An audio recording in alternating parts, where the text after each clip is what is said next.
Assalamualaikum warahmatullahi wabarakatuh. Baik anak-anak sekalian, materi untuk hari ini yang akan dibahas yaitu sekitar masalah tayamum.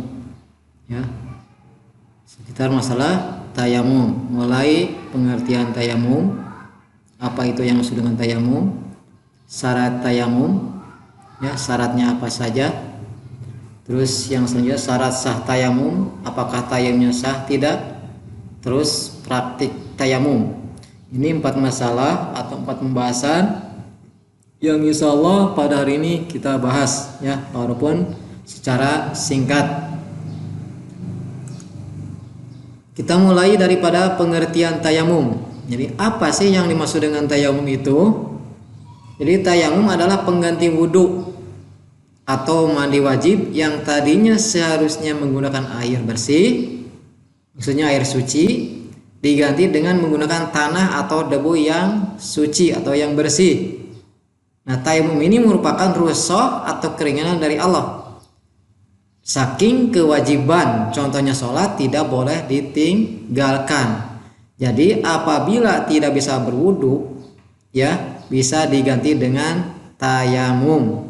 Apabila tidak ada air, bisa dengan menggunakan debu atau tanah yang suci. Nah, syarat tayamum. Jadi syaratnya apa saja yang harus dipenuhi ketika tayamum supaya tayamumnya sah? Pertama, tayamum boleh dilakukan apabila ada alasan. Misalnya, apakah dia itu sedang bepergian, tidak ada air, atau sedang sakit. Contoh umpamakan dia itu sakit tidak bisa menggunakan air. Jadi apabila menggunakan air itu dikhawatirkan sakitnya akan bertambah parah, ya, yaitu anggota badan pada tubuh itu tidak boleh terkena air, boleh diganti dengan tayamum. Itu yang pertama syaratnya. Yang kedua, masuk waktu sholat. Jadi tayamum boleh dilakukan apabila sudah masuk waktu sholat, apabila tayamumnya untuk melakukan sholat. Jadi tidak boleh tayamum, ya, tayamumnya untuk sholat dilakukan sebelum waktunya atau sebelum masuk waktu sholat. Itu yang kedua. Yang ketiga yaitu setelah mencari air kemana-mana.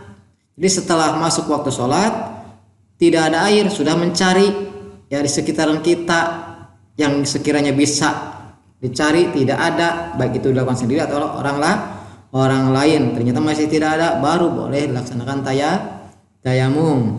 Yang keempat syaratnya tidak bisa menggunakan air, ya. Misalnya kalau menggunakan air, khawatir jika jiwanya terancam seperti yang tadi itu, ya. Itu diantaranya apakah anggota tubuhnya itu akan lebih parah apabila menggunakan air, bisa dengan tayamum, ya. Terus juga harus tadi itu kelewat satu, yaitu harus dengan debu yang kering, debu yang belum digunakan. Juga tidak boleh menggunakan debu yang basah atau tanah yang basah. Seperti mencukur orang menaon bahasa Sunda mah letak. Wah, tuh bahaya, ya, ngamokot. Terus syarat sah tayamum, ya. Di sini syarat sah tayamum untuk menentukan sah tidaknya. Apakah tayamum yang kita lakukan itu sah atau tidak, maka harus terpenuhi syarat sah yang pertama. Bertayamum harus dengan tanah, ya, tidak boleh diganti dengan benda lain, ya, selain tanah, baik itu terigu, ya, tepung apa saja tidak boleh, harus dengan menggunakan tanah. Dan yang kedua, menggunakan tanah yang bagaimana, ya, tanah yang suci, tanah yang belum terkena najis, tanah yang tidak terkena najis. Terus syaratnya yang ketiga, tanahnya belum dipakai tayamum, jadi bukan dipakai untuk yang kedua kalinya bertayamum, ya, tidak boleh, gitu ya. Jadi tanahnya belum dipakai tayamum. Yang keempat, tanahnya tidak tercampur dengan tepung, ya. Kalau tadi tanah diganti dengan tepung tidak boleh. Sekarang mah tanah cuman agak tercampur dengan tepung atau terigu atau bahan-bahan lain, ya. Apakah pakai gula, wah jadi manis, ya, tanah manis, itu tidak boleh. Juga yang kelima, bermaksud tayamum bukan untuk bermain-main, ya. harus betul-betul dia itu niatnya niat untuk tayamum. Tayamumnya untuk apa? Apakah untuk sholat? Tidak boleh digunakan untuk bermain. Itu syarat sah tayamum. Terus yang keenam syaratnya menyapu muka dan kedua tangan dengan 2 kali tepukan. Jadi menyapu muka, perhatikan, dan kedua tangan dengan 2 kali tepukan, yaitu sekali ke muka dan sekali lagi ke kedua tangan. Jadi muka 1 kali, kan kalau wudhu itu kadang-kadang disunahkan 3 kali. Ini cukup muka 1 kali rata, ya. Rata yaitu ke muka yang seperti ketika wudhu, anggota wudhu. Mulai batasnya yaitu tempat tumbuhnya rambut sampai dagu, juga batas telinga kiri dan sangka kanan, juga ke tangan, ya, kedua tangan kiri atau kanan dan kiri 1 kali 1 kali, ya. Itu yang ketujuh syaratnya menghilangkan najis terlebih dahulu dari anggota badannya, walaupun najis tersebut bukan termasuk anggota tayamum, itu harus dihilangkan, ya. Jadi tidak dalam badan kita itu tidak ada najis sedikit pun, itu hilangkan walaupun najisnya bukan pada anggota tayamum. Mana anggota tayamum? Muka dan kedua tangan. Yang kedelapan, harus beristihad, ya, beristihad mengenai arah kiblat sebelum tayamum. Sudah tahu mana arah kiblat. Ini bagi yang belum tahu, sudah yakin jelas kiblat itu mana. Yang jelas kiblat bukan kulon. Kiblat itu adalah Ka'bah, ya. Itu. Jadi apakah kita itu sudah mengenal kiblat belum? Sudah tahu belum kiblatnya? Terus sudah jelas. Terus yang 9, tayamum hendaknya sudah masuk waktu sholat, yang tadi sudah dibahas, ya. Syarat tayamum.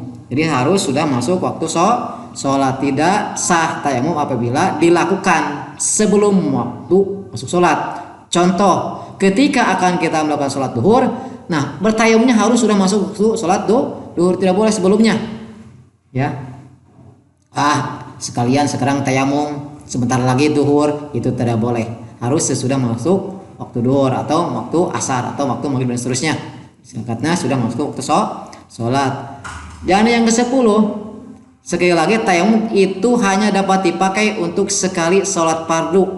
Contoh, ya, kita bertayamum sholat duhur, tidak bisa dipakai untuk sholat asar. Nanti ketika sholat asar, ya bertayamumlah lagi, kecuali untuk sholat sunat.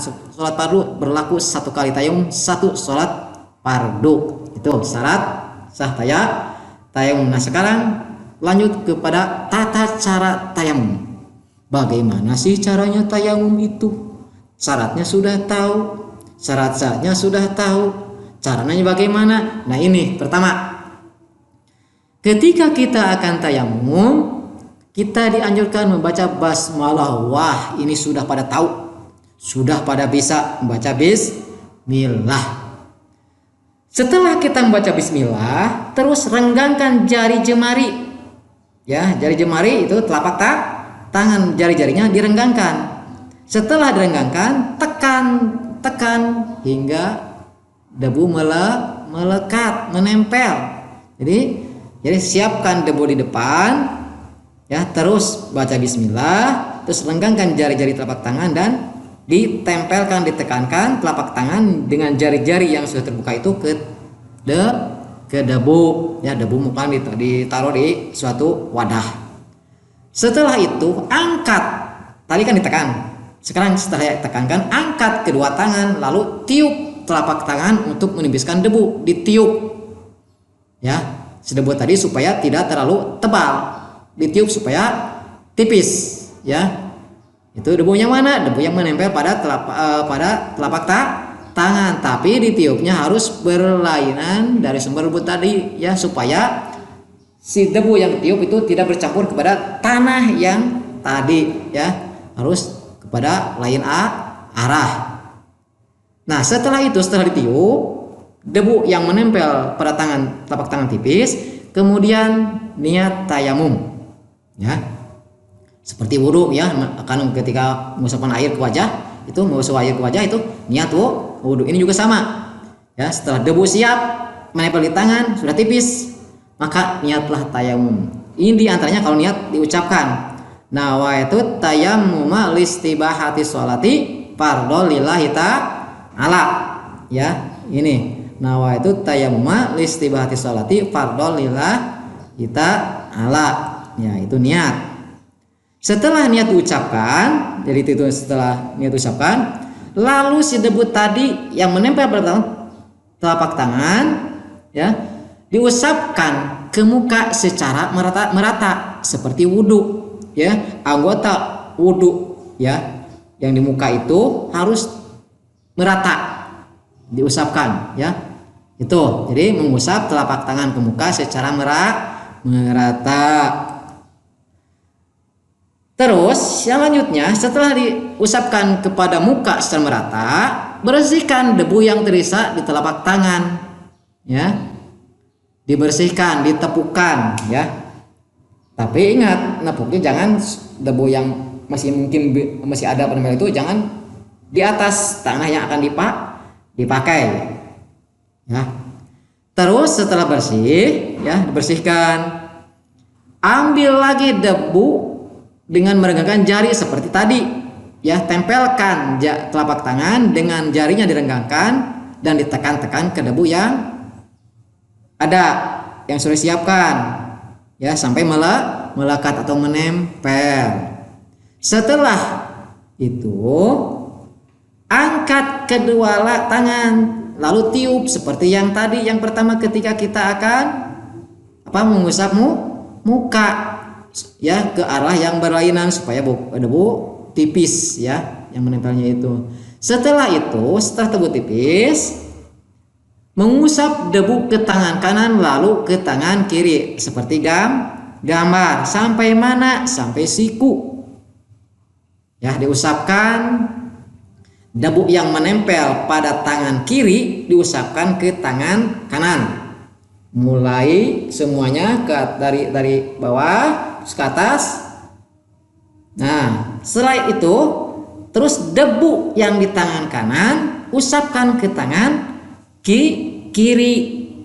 Nah, itulah selesai tayamum, ya. Juga tertib, maksudnya berurutan dari muka sampai kedua tangan. Jadi tayamum itu tidak beda dengan wudu. Wudu mah di semua anggota wudu sampai kaki. Ini cuma muka dan kedua tangan.